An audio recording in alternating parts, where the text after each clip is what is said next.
नमस्कार, मैं हूं मधुलिका और स्वागत है आप सभी दर्शकों का आपके अपने पसंदीदा कार्यक्रम ग्रह नक्षत्र और आपके एक और नए एपिसोड में। दर्शकों, रोज सुबह आपको रहता है इंतजार ये जानने का कि क्या है आपकी समस्याओं के समाधान। तो लीजिए, हम एक बार फिर से लेकर आए हैं आपके लिए आपकी समस्याएं और उनके समाधान, और साथ ही साथ आपको देंगे ज्योतिष विज्ञान से जुड़ी हुई ढेर सारी रोचक जानकारियां और जानेंगे क्या है खास आज के दिन में आपके दैनिक राशिफल में, और आपको बताएंगे कुछ खास बातें समृद्धि टिप्स में। तो दर्शकों, आइए कार्यक्रम के सिलसिले की शुरुआत करते हैं और सबसे पहले बात करते हैं आपके दैनिक राशिफल की, जिसे बताने के लिए हमारे साथ स्टूडियो में हमेशा की तरह मौजूद हैं आचार्य राजेश जी। आचार्य जी, आपका बहुत बहुत स्वागत है हमारे कार्यक्रम ग्रह नक्षत्र और आप में। नमस्कार। तो दर्शकों, आज दिनांक 1 नवंबर और दिन है शनिवार का। तो आइए जानते हैं आचार्य राजेश जी से क्या है खास आज के दिन में आप सभी दर्शकों के लिए।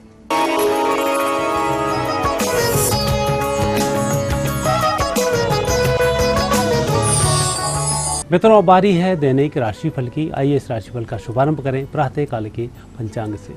कार्तिक शुक्ल पक्ष नवमी तिथि शनिवार का आज दिन है। शुभ समय प्रातः 6 बजे से 7:30 तक, राहु काल प्रातः 9 बजे से 10:30 तक। आज चंद्रमा है मकर राशि में और दोपहर को होंगे कुंभ राशि में। अब हम देखेंगे आपका दैनिक राशिफल। पहली राशि है मेष। मेष राशि वाले व्यक्तियों का आज दिन बहुत अच्छा है। जहाँ भी आप कार्य कर रहे हैं वहाँ आपके लोग अच्छी मदद करेंगे और आपके कार्य आगे बढ़ जाएंगे। विशेषकर शासकीय कार्य यदि कोई अटका पड़ा है, आज से उसमें प्रगति शुरू होगी।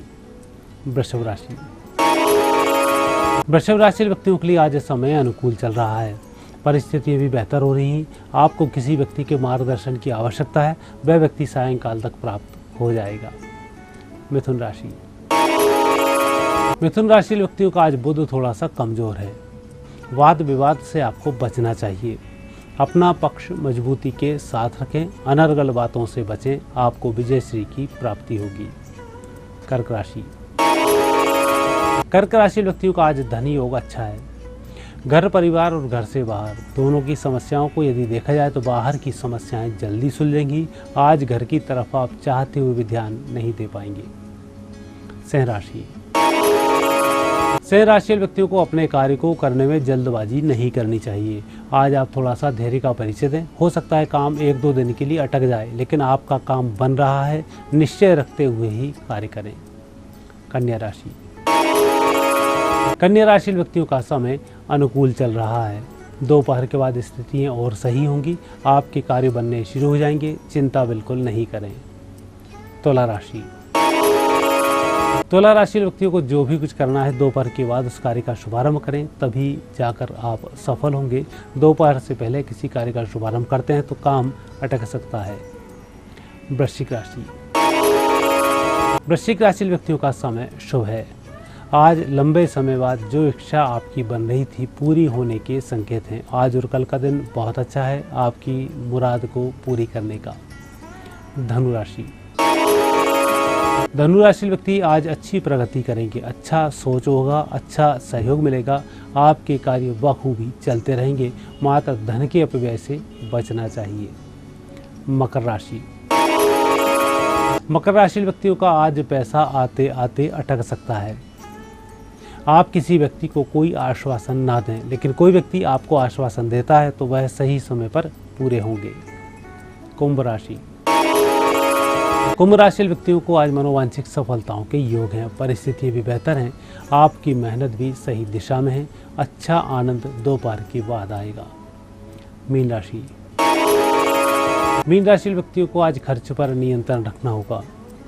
जो भी काम करने जा रहे हैं वहाँ भी लोगों का सहयोग नहीं मिलने से थोड़ा सा मानसिक तनाव हो सकता है, लेकिन आप धैर्य रखेंगे, विजयश्री आप ही को प्राप्त होगी। तो दर्शकों, ये तो था आपके लिए आज का दैनिक राशिफल, और आइए अब जानते हैं क्या खास लाए हैं आचार्य जी आपके लिए आज की समृद्धि टिप्स में। आज अक्षय नवमी है। आंवला नवमी भी आज के दिन कही जाती है। आज ही के दिन आंवले के पेड़ की उत्पत्ति हुई थी। हर पहेड़ा आंवला यत्री दोष को नाश करने वाले होते हैं। कलयुग की भव औषधि इनको माना जाता है। वैद्य अपने अपने अनुसार व्यक्ति आपके रोगों के अनुसार, आपकी नाड़ी के अनुसार इसकी दवा बनाकर त्रिफला चूर्ण को देते हैं। कई बार गर्म पानी से पीना होता है, कई बार शहद के साथ इसे लेना होता है। उस आंवले की उत्पत्ति का ही आज दिन है। आंवले की परिक्रमा की जाती है, आंवले की पूजा भी की जाती है और आज ही के दिन से तिरायता व्रत भी प्रारंभ होता है जो 3 दिन तक चलता है। नवमी, दशमी और एकादशी। एकादशी को इस व्रत का उद्यापन किया जाता है। पूर्व जन्मकृत दोषों के कारण संतान की प्राप्ति नहीं हो रही हो, हम कर्ज मुक्त नहीं हो रहे हों, अत्यधिक प्रयास के बावजूद भी सफलता नहीं मिल रही हो, तो तिरायता व्रत करने से यह दोष समाप्त हो जाते हैं। तो दर्शकों, ये तो थी आपके लिए आज की समृद्धि टिप्स। और आचार्य जी, आप हमारे स्टूडियो में आए, आपने दर्शकों को उनका दैनिक राशिफल और समृद्धि टिप्स के बारे में जानकारी दी, उसके लिए आपका बहुत बहुत धन्यवाद। धन्यवाद। तो दर्शकों, आपके दैनिक राशिफल और समृद्धि टिप्स के साथ ही वक्त हो गया है कार्यक्रम में एक छोटा सा ब्रेक लेने का, लेकिन ब्रेक के उस पार हम जानेंगे आपकी समस्याएं और बताएंगे आपको उनके समाधान। लेकिन उसके लिए अभी आपको करना है थोड़ा सा इंतजार, तो बने रहिए हमारे साथ, देखते रहिए कार्यक्रम ग्रह नक्षत्र और आप।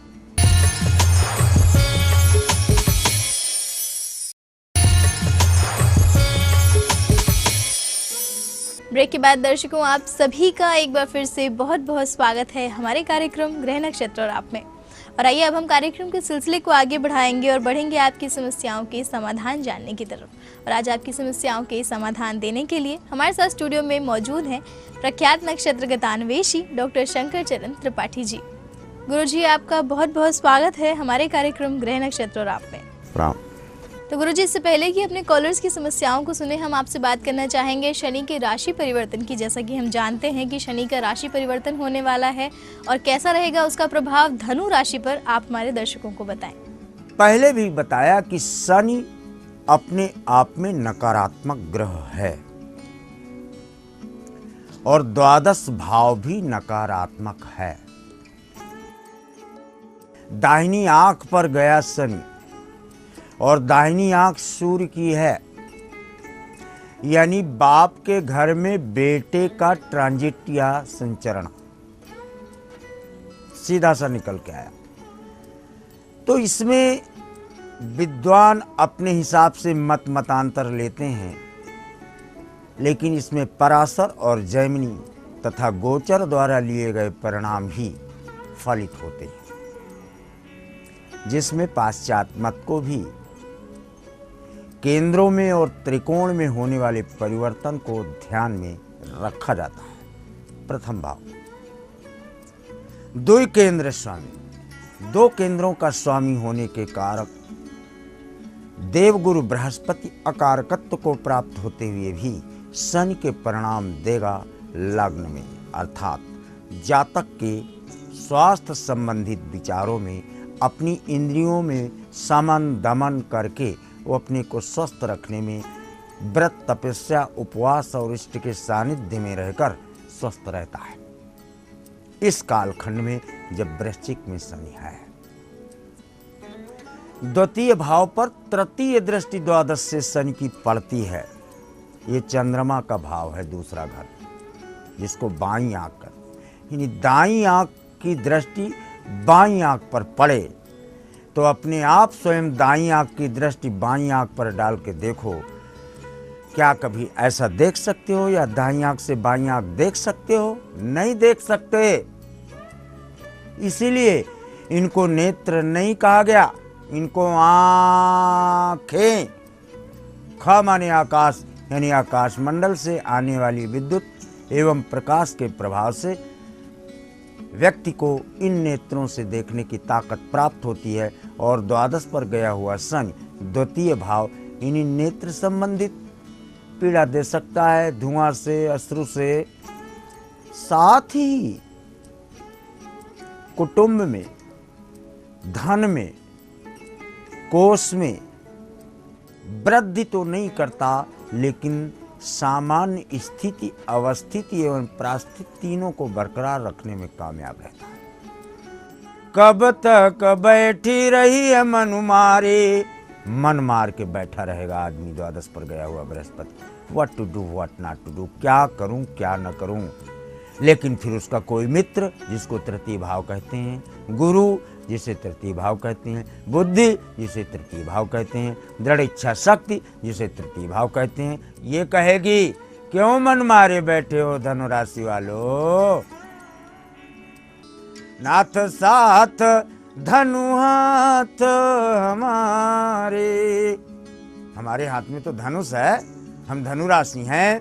और कब तक बैठी और रहब मान मारे, मुंह लटकाने से कोई फायदा नहीं है। जब धनुष बाण है धनु राशि को, तो कादर मन कर एक अधारा, और दैव दैव आलसी पुकारा। शनि को चींटी कहा गया है। मंदारी पिंगला, ये निरंतर चलने वाली राशि होने के कारण अपने उग्र और तीक्ष्ण बाणों से, अपनी अदम्य इच्छा शक्ति से चतुर्थ, पंचम एवं छठे तीनों भावों को अपने अनुसार समानांतर व्यवस्था करता है। सप्तम भाव भार्या प्राप्ति, भार्या का जाना, भार्या का आना। विचलित अवस्था रहेगी, लेकिन घबराने की कोई बात नहीं है। हाँ, सर्वोत्तम भाव जो तुला का था और दसम भाव जो कन्या का बनेगा, इन भावों पर भी कारकत्व तो शनि का ही रहता है। एक चीज बहुत इंपॉर्टेंट बता दें कि जब तक ये शनि द्वादश है, छठे भाव को समूल नष्ट करेगा, यानी शत्रु जितने सिर उठाएंगे कुचल देगा ये। उसी तरह से जैसे बिना हाथ का आदमी पैरों से शत्रुओं का विनाश या नाग के फन को कुचल कर उसे विदीर्ण किया जाता है, ऐसे धनुराशि वाला जातक विपरीत परिस्थितियों में नाव को चलाकर अपने लक्ष्य को प्राप्त करने में कामयाब हो जाता है। ऐसा वृश्चिक राशि के संकरण द्वादश भाव धनु पर पाया जाता है।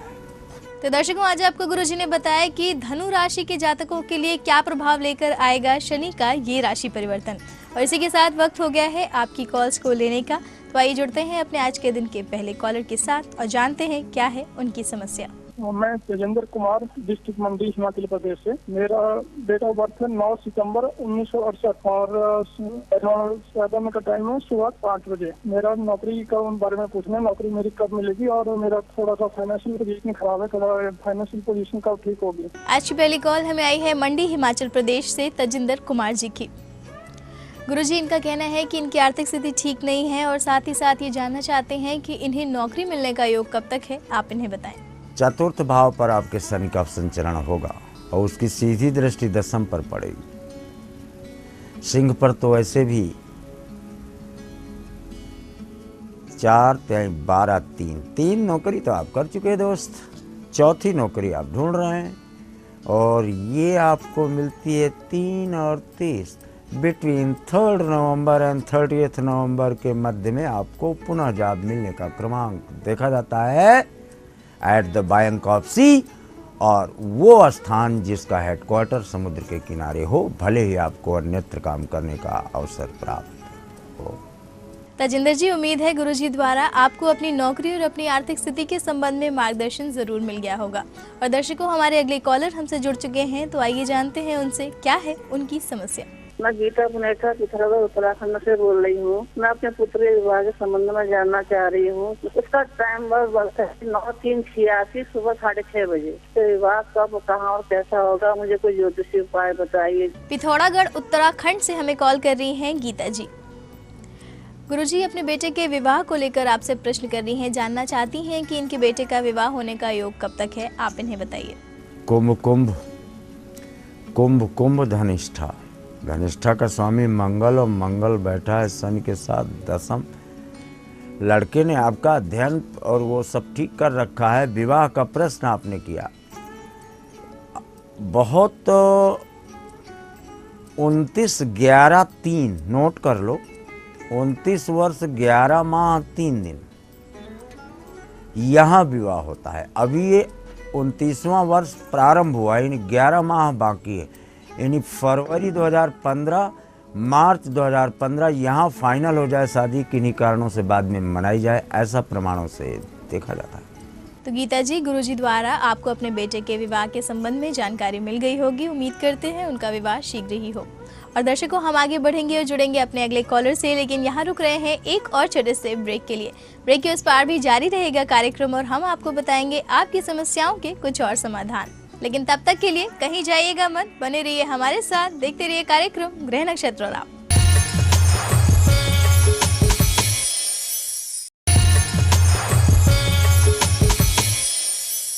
ब्रेक के बाद दर्शकों, आप सभी का एक बार फिर से बहुत बहुत स्वागत है हमारे कार्यक्रम ग्रह नक्षत्र और आप में। और आइए दर्शकों, कार्यक्रम के सिलसिले को आगे बढ़ाते हैं और हम जुड़ते हैं अपने अगले कॉलर से और जानते हैं वो कौन है और उनकी समस्या क्या है। मैं अंग्रेज राम गिरिडीह झारखंड से बोल रहा हूँ। हाँ, मेरे पास डेट ऑफ बर्थ या कोई भी जन्म कुंडली वगैरह नहीं है, मेरे पास इसकी जानकारी भी नहीं है। मेरा उम्र 53 ईयर्स है। मैं डिपार्टमेंटल प्रमोशन के बारे में जानना चाहता हूँ कि मेरा डिपार्टमेंटल प्रमोशन कब होगा, और मैं भविष्य में एक एस्ट्रोलॉजर बनना चाहता हूँ, क्या ऐसा योग है? इसी चीज की जानकारी मुझे आपसे चाहिए। गिरिडीह झारखंड से हमें कॉल कर रहे हैं अंग्रेज राम जी।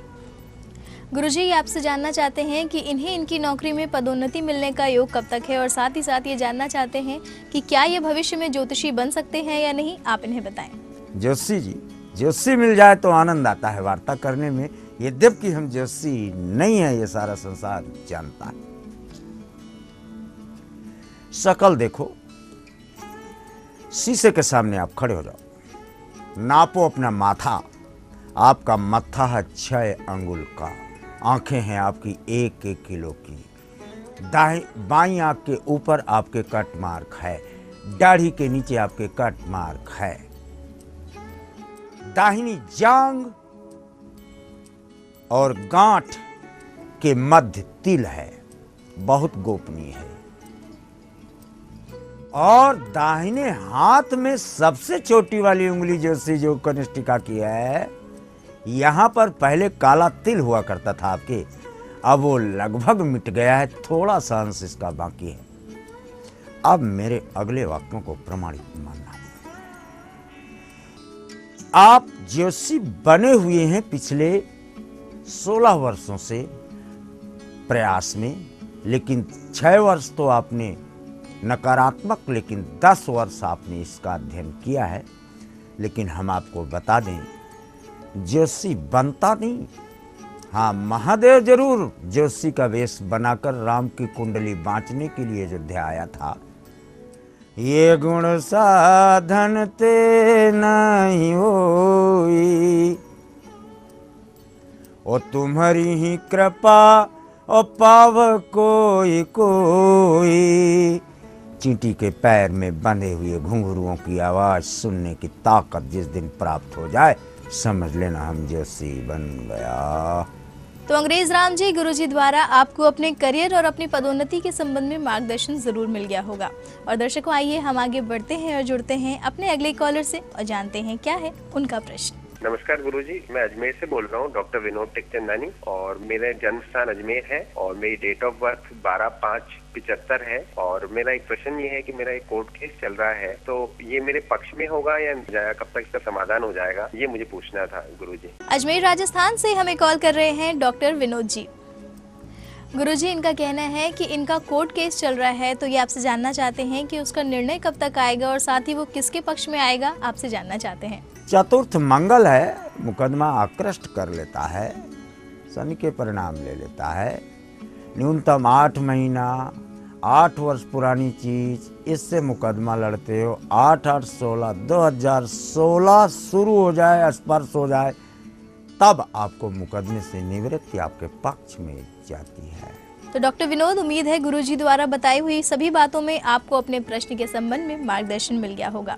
और दर्शकों, आइए हम आगे बढ़ते हैं और जुड़ते हैं अपने अगले कॉलर से और जानते हैं क्या है हमारे अगले कॉलर का प्रश्न। गुरुजी प्रणाम, मैं निर्भय सिंह बोल रहा हूँ कानपुर से। मेरा डेट ऑफ बर्थ है 16 अगस्त 1982, शाम को 7:22। गुरुजी, मैं अपनी नौकरी के चक्कर में प्रयासरत हूँ और मुझे गुरुजी जॉब नहीं मिल पा रही है। जहाँ भी प्रयास करता हूँ वहाँ सफलता ही हाथ लगती है। नौकरी कब तक मिलेगी, कृपया बताएं। कानपुर उत्तर प्रदेश से हमें कॉल कर रहे हैं निर्भय सिंह जी।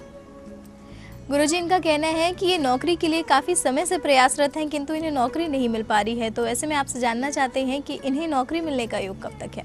त्रिकोण से चंद्रमा और राहु भले ही केमिकल रिएक्शंस कर रहे हों, लेकिन 7 प्राइवेट नौकरियां जिसमें एक विदेश या विदेशी संस्थान से प्राप्त होती है। ऐसा कर लें दोस्त, आप कहीं किसी ग्वाले से दोस्ती कर लें, नहीं तो जीवन आपका नरक हो चुका है और इस नारकीय जीवन से मुक्ति मिलेगी आपको। आनंद की अवस्था का मार्ग प्रशस्त रहेगा। भूरी भैंस कहीं कहीं मिल जाए, जहाँ बंधती हो वहाँ 6 मिनट 2 सेकंड खड़े हो लो सैटरडे के दिन कभी। 1 महीने में एक बार या साल में एक बार तो बैटरी चार्जिंग होगी और फिर आपको ऐसे प्रश्न नहीं करने पड़ेंगे। तो निर्भय सिंह जी, उम्मीद है गुरुजी द्वारा आपको अपनी नौकरी और अपने भविष्य के संबंध में मार्गदर्शन मिल गया होगा। आपके उज्जवल भविष्य के लिए हमारी शुभकामनाएं। और दर्शकों, इसी के साथ वक्त आ गया है आज के दिन के आखिरी कॉलर के साथ जुड़ने का। तो आइए जानते हैं आज के आखिरी कॉलर कौन है और उनकी समस्या क्या है। प्रणाम गुरुजी, मैं बिलासपुर छत्तीसगढ़ से नीलू जी बोल रही हूँ और मैं अपने बेटे के बारे में पूछना चाहती हूँ, जिसका डेट ऑफ बर्थ 10 अक्टूबर 1988 है और टाइम है सुबह का 8:35 AM, प्लेस बिलासपुर। मेरा बेटा अपना बिजनेस खोलना चाहता है, तो कौन सा बिजनेस करे और कब तक खोल पाएगा अपना बिजनेस? उसको सफलता मिलने के लिए यदि कोई उपाय हो तो कृपया बताइए। आज की आखिरी कॉल हमें आई है बिलासपुर छत्तीसगढ़ से नीलू जेठानी जी की। गुरुजी, इनका प्रश्न अपने बेटे के लिए है। इनका कहना है कि इनका बेटा व्यापार करना चाहता है, तो आपसे जानना चाहती हैं कि वो कौन से क्षेत्र में व्यापार करे जिससे कि उसे सफलता मिल सके। तुला कन्या हस्त 3 ग्रह द्वादश में बैठे हैं। बिजनेस की योजना बनाते बनाते इसमें 18 महीने बिता डाले। रोज सवेरे निर्णय करता है, दोपहर में फिर निर्णय बदल देता है। आज ये करूँगा, कल वो करूँगा, परसों वो करूँगा, अनिश्चितता में इसका चलता रहता है। लेकिन प्रदत्त पृष्ठभूमि से शुक्र यानी रेडीमेड गारमेंट्स, रेडीमेड दवाइयाँ, रेडीमेड जूते, रेडीमेड चप्पल, रेडीमेड सीमेंट, रेडीमेड गिट्टी, ऐसा जो चीज़ में जिसको बनाना न पड़े, ऐसे कार्यों से इनको आगे उत्कर्ष का मार्ग प्रशस्त पाया जाता है। तो नीलू जी, उम्मीद है गुरुजी ने आपको जो भी क्षेत्र बताए हैं उन क्षेत्रों में प्रयास करने के बाद आपके बेटे को सफलता जरूर मिलेगी। उनके उज्जवल भविष्य के लिए हमारी तरफ से शुभकामनाएं। और गुरुजी, आप हमारे स्टूडियो में आए, आपने दर्शकों को उनके सवालों के जवाब दिए, इतनी रोचक जानकारियां दी, उसके लिए आपका बहुत बहुत धन्यवाद। प्रणाम। अगर आप भी पाना चाहते हैं अपनी किसी भी समस्या का समाधान, तो अपनी समस्या हमें लिख भेजिए हमारी ईमेल ID gna@etv.co.in पर। और मेल करते वक्त अपना मोबाइल नंबर लिखना बिल्कुल मत भूलिएगा। तो दर्शकों, आज के कार्यक्रम में बस इतना ही। कल आपसे फिर मुलाकात होगी इसी समय इसी चैनल पर। तब तक के लिए अपनी होस्ट मधुलिका को दीजिए इजाजत। नमस्कार।